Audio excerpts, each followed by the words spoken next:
Let's start with something that should not even be a question. 7 members. All 7 of them trained for years before BTS ever stepped on a stage. All 7 of them performed 2 nights in a row at Stanford Stadium in front of tens of thousands of people who had waited years for this comeback. All 7 of them gave everything they had. The pyrotechnics were firing. The 360-degree stage was rotating. The crowd was losing their minds from the first note to the last. By any reasonable measure, every single member of BTS showed up and delivered. So why? When the dust settled after 2 sold-out nights at Stanford, when the fan cam started flooding X and TikTok, when the reviews started dropping, when fans who had spent hundreds of dollars on tickets started putting into words what they actually witnessed, why did one name keep coming up more than any other? Why was it Jimin's dance that became the dominant conversation? Why was it his movement, his control, his presence on that stage that people could not stop replaying, dissecting, and talking about for days after the shows ended? That is the question this video is going to answer. And the answer is not simple. It is not because he is the best dancer. It is not because he is the most popular. It is something more specific, more technical, and ultimately more fascinating than either of those explanations. To understand why Jimin's dance consistently dominates the post-concert conversation, not just at Stanford, not just in 2026, but across his entire career, you have to understand what he is actually doing when he moves. You have to understand where he came from. And you have to understand what it means for a dancer to have a style that is so distinctly, unmistakably their own that it has stopped being described as K-pop dancing and started being called a genre unto itself. Let's go back to the beginning. Not 2013, when BTS debuted. Further back than that, ParkJimin grew up in Busan. He discovered dance in elementary school and knew, from an early age, that performing on stage was not just something he wanted to do, it was something he needed to do. He attended Just Dance Academy in middle school, where he learned popping and locking. And then, in what would turn out to be the most consequential educational decision of his life, he enrolled in the Department of Dance at Busan High School of Arts, one of the most prestigious performing arts schools in South Korea. Not as a student who squeaked in on talent and enthusiasm, as the top student in his department. Think about what that means. This is a specialized arts institution. Everyone there is serious about dance. Everyone there has been training for years. And Jimin walked in and placed at the top. His teachers were so impressed, not just with his technical ability, but with what one source described as his innate musicality, that they encouraged him to audition for entertainment companies. He eventually passed the audition at Big Hit Entertainment in 2012, transferred to Korean Arts High School in Seoul to continue his formal dance studies, and was assigned the role of main dancer of BTS 6 months before the group even debuted. That last detail matters more than people realize. He was not given the main dancer designation after proving himself through years of performances. He was given it before any of those performances happened, based purely on what industry professionals saw in his training, his technique, and his stage presence. Dance directors and industry professionals cited his technical precision, stage charisma, and control as the reasons he was entrusted with the position from the very start. His contemporary dance background is what separates him. Unlike many K-pop idols who come from street dance or hip-hop training, Jimin's foundation is in contemporary and modern dance, a tradition built on technical precision, emotional expressiveness, and the ability to tell stories through movement without words. His classical training is what one analyst called the secret sauce behind his fluid movements that seem to defy gravity. It gave him an acute awareness of body mechanics, an understanding of how tension and release work in performance, and the ability to incorporate what dancers call emotional storytelling into choreography that most people experience as simply very cool-looking K-pop moves. But here's the thing that separates Jimin from every other technically excellent dancer. He did not stay in his lane. He took that classical foundation and built everything else on top of it. Hip-hop, popping, locking, acrobatics, body waves, contemporary isolation work. The fan dance he performed at the 2018 Melon Music Awards, a performance so rooted in traditional Korean dance that it earned him a gratitude plaque from the Kim Baekbong Korean Fan Dance Preservation Society, with the director of the Korean Arts and Culture Research Institute praising it as fusing traditional dance with K-pop and opening new possibilities. That was the same Jimin who can pop and lock in a hip-hop number without breaking rhythm. The same Jimin who can do body rolls so fluid that fans have literally said they look like they require him to not have bones.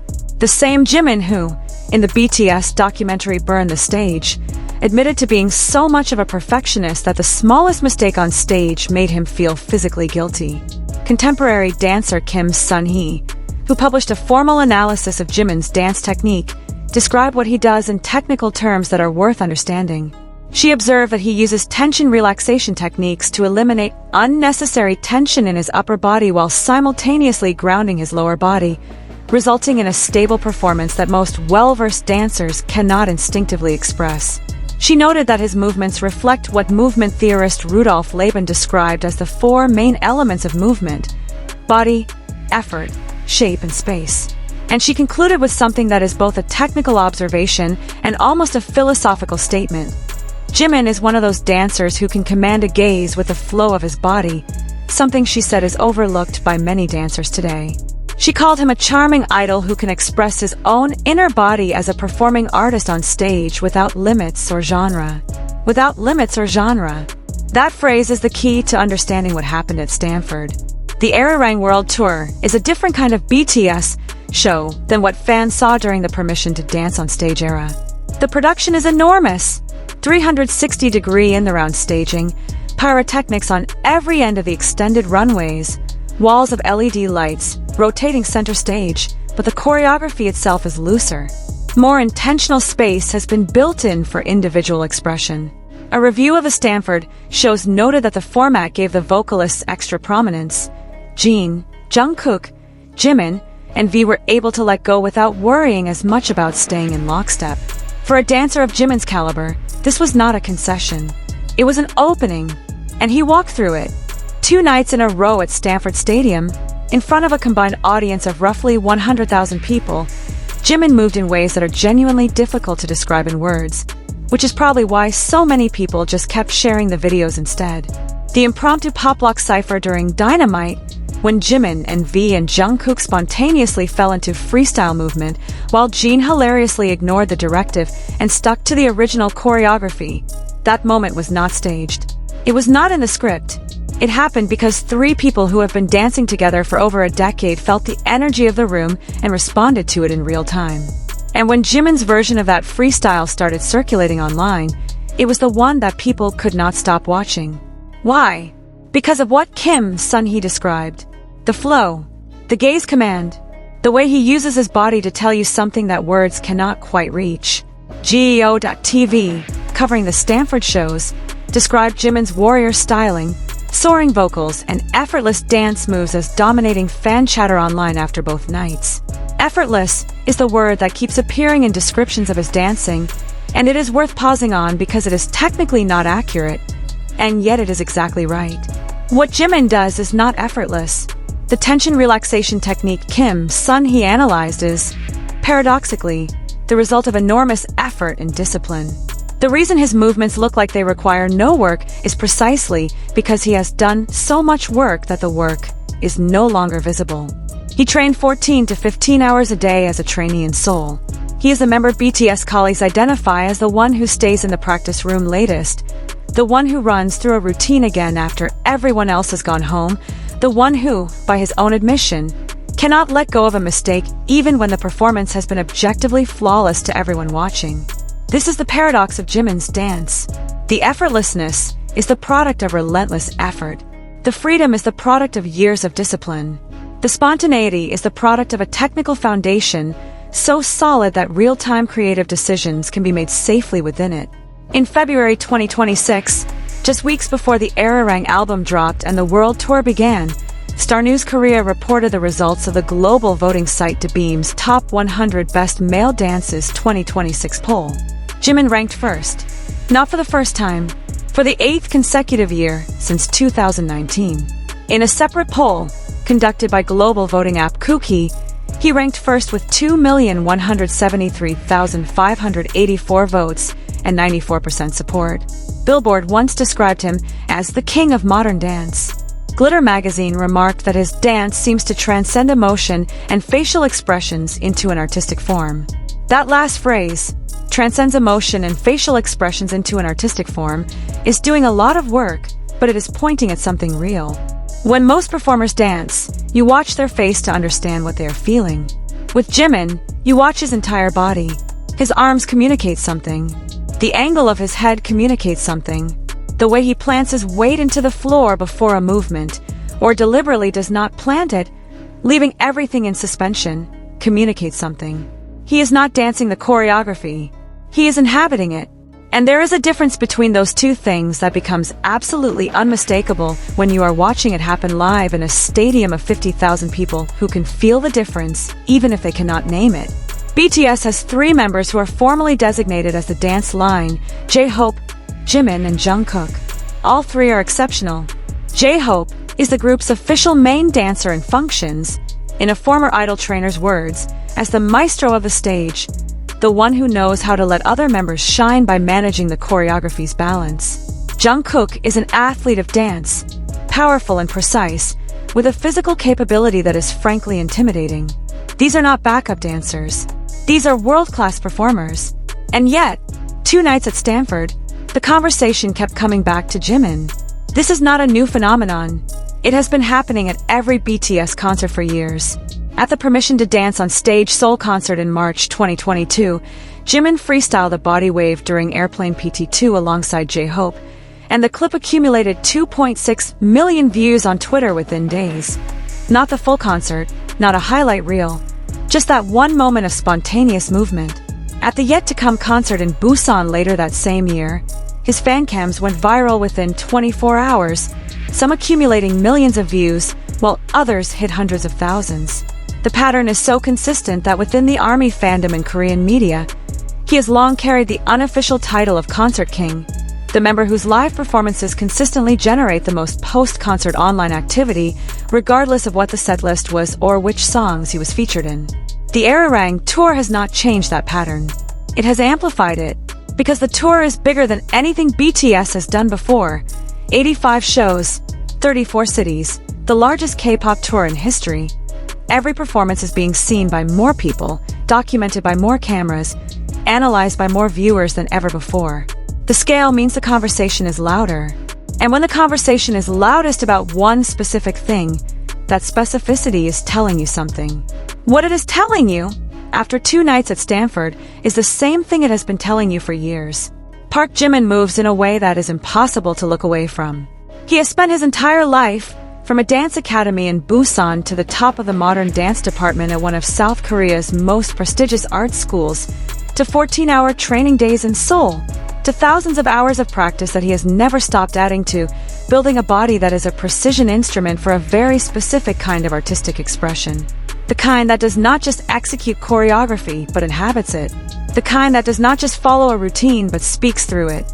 The kind that, when the conditions are right, when the stage is big enough, when the production is immersive enough, when 50,000 people are surrounding you on all sides and the lights are exactly right and the music fills every corner of a stadium that has only hosted 2 acts in its entire history, produces something that people will keep rewatching for weeks. Every member of BTS went all out at Stanford. Every member gave everything they had. That has never been in question, and it is not in question now. But there is a reason why, at the end of the night, when people are still awake at 2 a.m. scrolling through clips and sharing videos, and trying to describe to someone who was not there what it actually felt like to be in that stadium, there's a reason why one name comes up again and again. There is a reason why the dance conversation always finds its way back to the same person. It is not an accident. It is not favoritism. It is not algorithmic luck. It is what happens when someone has been building toward a moment their entire life, and the moment finally arrives, and they are ready for it. And there is one more thing worth saying, because it speaks to something bigger than just one concert and one performer. The reason Jimin's dance dominates the conversation is not only about what he does on stage. It is about what he represents off of it. When you watch Jimin move, you are watching the product of a choice he made as a teenager in Busan. A choice to take something he loved and pursue it without reservation. He was not supposed to be a singer. He was a dancer first. And when he walked into Big Hit Entertainment and was told he would also need to become a vocalist, he did not treat that as a compromise or a detour. He treated it as an expansion. He stayed in practice rooms when everyone else had gone home. He worked on his voice with the same obsessive precision he applied to his body. He turned what could have been a limitation into what Rolling Stone eventually described as the highest vocal range in the entire group, confirmed not by his own claim, but by the unanimous testimony of the 6 people who know him best. That is a specific kind of commitment, and audiences feel it, even when they cannot name it. There is a perceptible difference between a performer who is executing a job and a performer who is fulfilling a calling. Jimin has always been in the second category. From the debut stages in 2013, when he was 19 years old and had only recently finished learning to sing, through the Wings era and the HYYH era and the Love Yourself era and all the stadium tours that followed, through the solo work and the military service and the return, the commitment has never wavered. If anything, it has deepened. The years apart, the solo projects, the time for reflection, they did not dilute what makes Jimin exceptional on a stage. They concentrated it. This is why, when 2 nights end at Stanford Stadium, and the cameras stop rolling and the crowd files out and the reviews start dropping, and the clips start going viral, the answer to the question this video has been asking is ultimately not a complicated one. Why is Jimin's dance the one everyone talks about? Because he has spent his entire life making sure that it is impossible to talk about anything else. Because every choice he made before that stage, and every choice he will make between now and the last show of this tour, is in service of the same singular commitment. To give people something they cannot look away from. To make the movement mean something. To perform not just with his body, but with everything he has. He was ready at Stanford. He will be ready at every stop that follows. That is who ParkJimin is. And that is why the conversation always comes back to him.